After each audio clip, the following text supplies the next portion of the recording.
Hello and welcome to Treasure in Every Verse. I'm your host, author and Bible teacher Kevin Madison. Thank you for joining us today. Okay, friends, let's get right back into our study. And we've progressed. We're up here to point number 3. We went through revealing God's attributes, and we talked about how, because of this, God had to allow evil and sin. Now, one thing I did want to point out to you is this right here. So when we look at the ages or the dispensations that God gives, the 10, there's some bookends here. What I mean by bookends, you know, so on a bookshelf, you got two things that hold all the books in the center. So basically, when you look at Genesis 1, so you got Genesis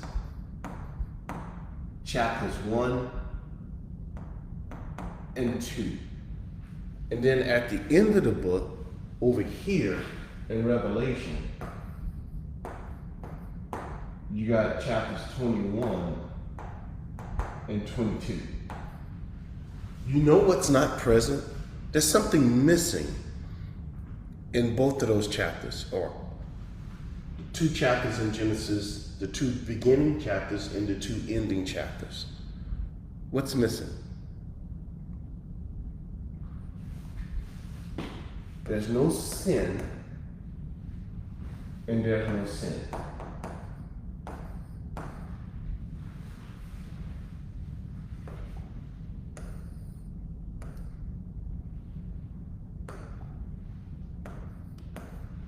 You think that's a mistake? No, it's not a mistake. The revelation of God is complete. The plan that he put in place is complete. That's what's going on. So, in the beginning, there's no sin. In the end, there will be no sin. But everything in between, God had to allow it to be touched with sin in order to reveal his attributes. You understand that? This is where he started. This is where we're going to end up. And everything in between, God is doing this. Right here. So that's what I'm trying to tell you all, and that's what I'm trying to teach you all, is you have to look at the book through God's eyes, the way he intended it to be read. Everything in the Bible, in the Old Testament, is types and shadows. Types and shadows. Types and shadows of what? Of the real. Let me help you. Let's go back to the timeline. Let's go back to the timeline. Okay. So we find out about the angelic beings. Do you find out about them in Genesis? Is there mention of the angels being created in Genesis? No. Why not? Because that's not part of the reconciliation plan. You find this character there, but he's called the serpent. He's hidden. You find the characters in Genesis 6. You find it in Genesis 3. You find it again in Genesis 6. But they're called the sons of God. It's hidden. But there's nowhere where God explains the creation of the angels there. Tells us about it, but not there. There's a purpose for that. Don't overlook little things like that. You would think when he's talking about creation that he would tell us about the angels. Nevertheless, so this happens and sin happens in the heavens, right? Then it happens on earth. So what's not present in the angelic host creation? Humans. All right? So when you go and progress into stage 3, now you have both the angelic and the humans. Sin happens in the heavens, then they influence humans down here. But it was in a perfect world. It was still perfect. Adam and Eve was in the garden when this happened. Then they went out. Now man is governed by his conscience. You have demons present, and you have fallen human present. And instead of innocent, it transitioned into conscience, the law of God written on the heart. So there's a progression.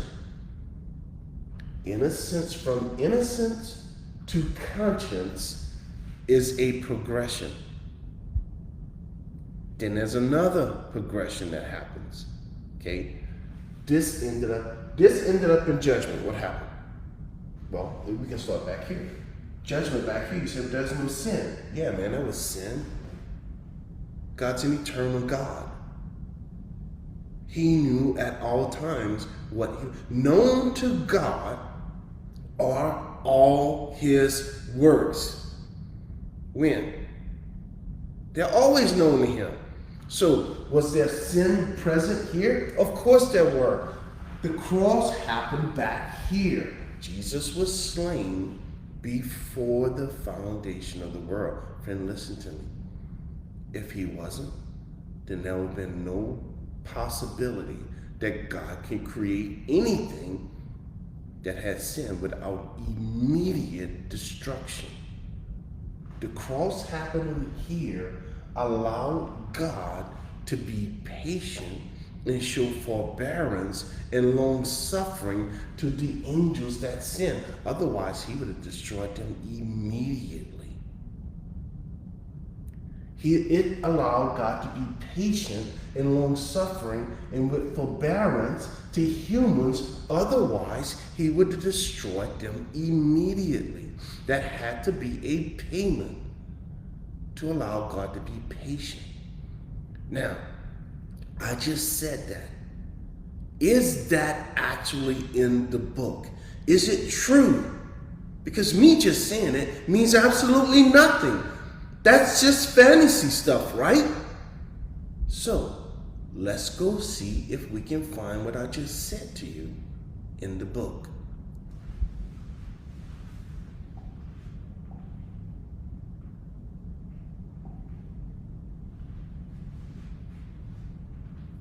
So what are we looking for? You're looking for what I just told you, right? That the cross, first of all, happened in the past. It happened when God determined to do all the things that he's showing us today. Now, look at this. You've seen this. You just probably didn't remember it, but you've seen it. This is Romans chapter 3. So what are we looking for? How God was patient and had forbearance and long suffering on his creation that sinned to keep God from absolutely destroying it. But now the righteousness of God apart from the law is revealed, being witnessed by the law. You see, this part, the Old Testament, is a witness. It's a type and shadow, witness of what God done. The law and the prophets are a picture. It's a picture of what God has done. In other words, the law and prophets are for babies. You say, babies? Yes. What do you do with a little child when they first start to read? Do you put the book of quantum mechanics in front of them and say, read that? Of course not, man. What do you give them? You give them a picture of a giraffe and you say G. You put a picture of apple and say A. B, balloon. That's what the law is. That's what the prophecies are. You see? You can find that in Colossians, by the way. The whole book of Colossians is explaining this right here. So when you go read the book of Colossians, have the fact in mind that the law and the prophets are a picture or a type, and the book of Colossians explains it to a T. Okay. Even the righteousness of God through faith in Jesus Christ to all and on all. There you have it right here. Look at this. When did this happen? The righteousness of God through Christ showed up. When? It came to all, and it's only on all who believe, though. See, there's a difference. It came to all, but it isn't given to the angels. That's sin. And it's not given to the people who won't believe. It's only given God's righteousness through faith to the ones God chose and elect. We're not going to get back into that. Okay. For there is no difference. For all have sinned. How many? All have sinned. That is not your sole problem. Humans have two problems. I know people like to focus on this one here, because that's really, when they quote this verse, they really say this part right here, that's an afterthought. But let me tell you something. This part right here is even more important than this right here. You see, how is that possible? let me show you something. So in underneath the earth, okay, there's two compartments. There's this place right here, and there's this place right here. What is this? This is called the abyss, or bottomless pit.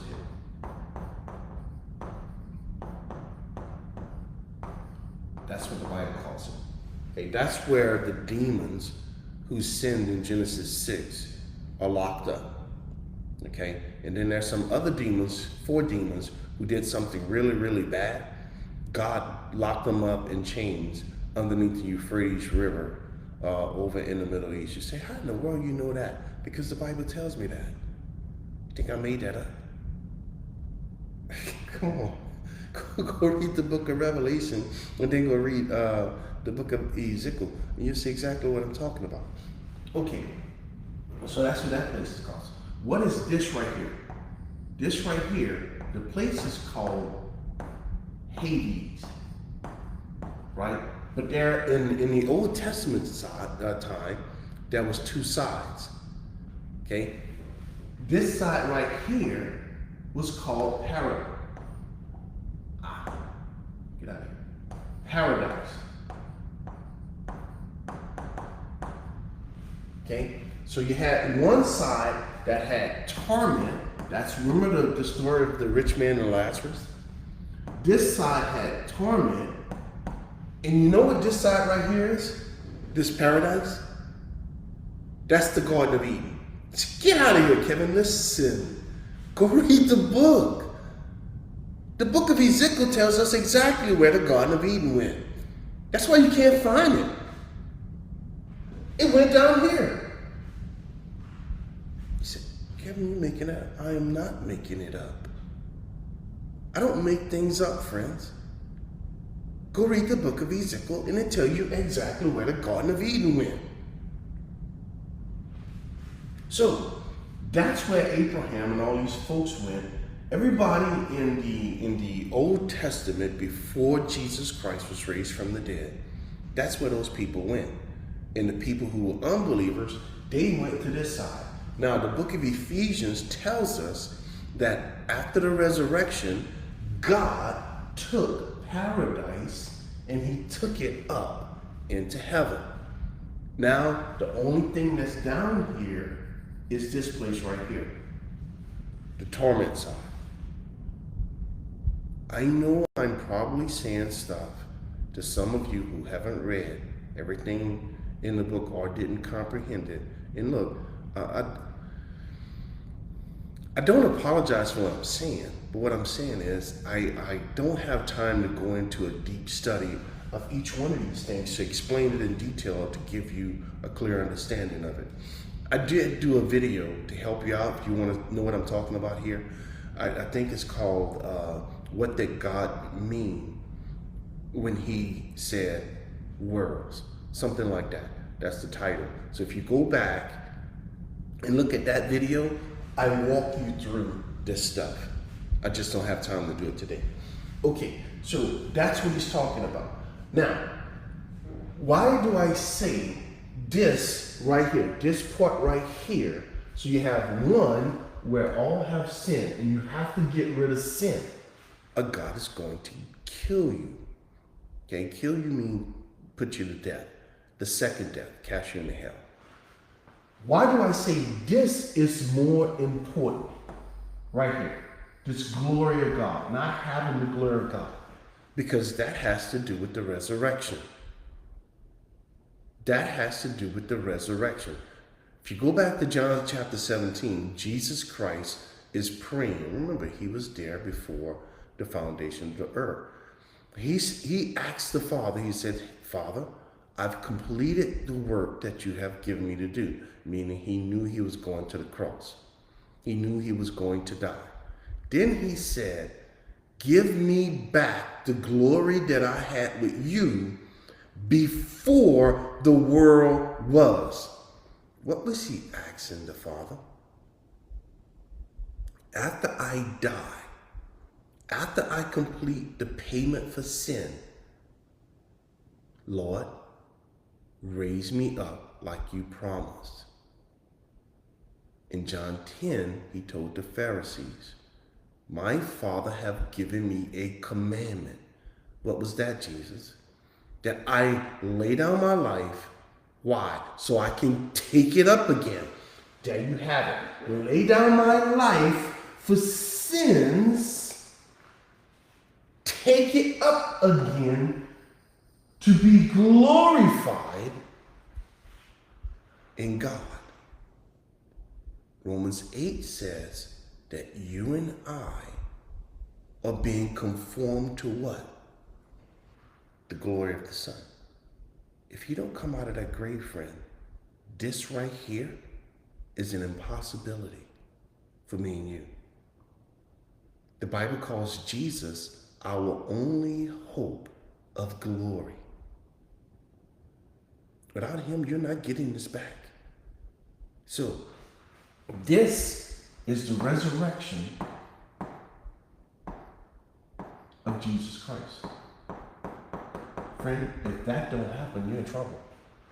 This is the cross. He's paying for the sins. But if you don't come out of that grave, you're in big trouble. Okay, now, because that happened, God now, again, we're reading this through God's eyes. For there is no difference. All have sinned. God takes care of the sin problem. All have come short of the glory of God. God takes care of the glory problem. So all your problems are resolved. If in fact you're a believer. This, then, because it has already taken place, allows God to be just by not killing you at conception. He should, because that's when you become a sinner. Don't become a sinner when you tell your first lie, when you have your first lustful thought. when you commit murder, the physical act. You don't become a sinner at that time. You're just acting out that which you are. You become a sinner at conception. God should kill you immediately. As a matter of fact, you should have never been born because God should kill your mother because she's a sinner too. But by this happening in advance, God can now be justified. What does that mean? He can be just. He can be right in not killing you. He can freely exercise what?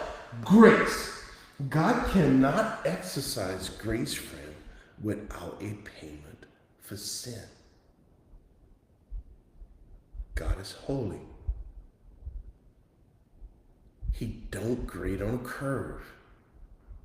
There must be payment to satisfy his righteous, just holiness. Do you understand that?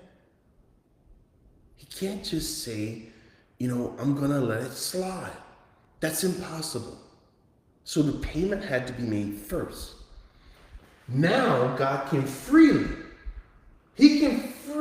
exercise grace. How? How did he do that? It came through redemption. Wait a minute. There was no redemption. Christ wasn't born when the angels sinned. Oh, friend. Yes, he was. He was there. Go read Proverbs 8. Go read Psalm 113. Go read Philippians chapter 2. The redemption, that is, and it's continual. That's why he didn't say that was, because God is an eternal God. Don't let little words like this escape you. It's a continual redemption. It's an eternal redemption. It was done one time because it was done by God himself. God, the man, inhabits eternity just like God, the Spirit. 1 Corinthians chapter 15 says that when Adam came, he was earthly. But when the Lord came, he was the Lord from heaven, spiritual. That's the difference.